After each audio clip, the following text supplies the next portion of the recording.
तर ठाणे शहरात गुरुवार आणि शुक्रवार पाणी पुरवठा बंद राहील।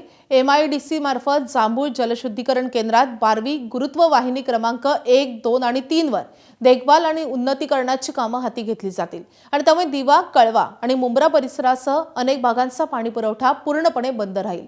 पाणी पुरवठा पुन्हा सुरू झाल्यानंतर पुढील 1 ते 2 दिवस कमी दाबाने पाणी मिळण्याची शक्यता असल्याने नागरिकांनी पाणी साठवून ठेवावं असं आवाहन ठाणे महानगरपालिकेने केलं आहे।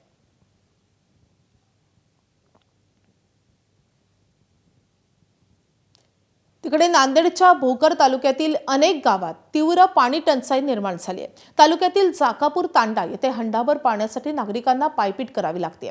मागील अनेक वर्षांपासून जाकापूर तांडा येथे उन्हाळ्यात तीव्र पाणी टंचाई निर्माण होते। तांड्यात कुठलाही पाण्याचा स्रोत नसल्याने तांडावासियांना पाण्यासाठी वणवण भटकावं लागतंय। तांड्यात एक विहीर आहे, या विहिरीने देखील तळ गाठलाय। सर्व काम सोडून या विहिरीतूनच रात्रंदिवस पाणी भरावं लागतंय। उन्हाळा लागला की या तांड्यावर भीषण पाणी टंचाई निर्माण होते। तांड्यावर टँकर सुरू करण्याची मागणी नागरिकांनी केली आहे, परंतु अद्याप प्रशासनाने या तांड्यावर टँकर सुरू केला नसल्याने नागरिकांनी रोष व्यक्त केला आहे। आमच्या गावाला पाण्याचा खूप त्रास आहे सर। पाणी पण नाही, रात नाही, आम्ही तेथे राहतोय पाण्यासाठी। आम्ही पण कसे जगतो, पण ढोरं वासर कसे जगायचं।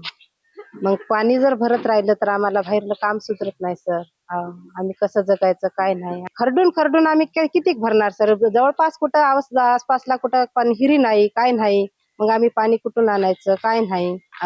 आणलं तर विकत आणायचं पाणी, नाही गेलं तर मग तसेच राहायचं। 2-2, 3-3 दिवस आंघोळी पण भेटत नाही सर आम्हाला। कार्यक्रम करतो पाण्याचा त्या बोराईला थेंब थेंब पाणी येते, कोणाला भेटते कोणाला भेटणं समजा। यात हिरीचं पाणी आम्ही रातना इळ शेंदून भरता बघा, ते बी भेटायला ये नाही।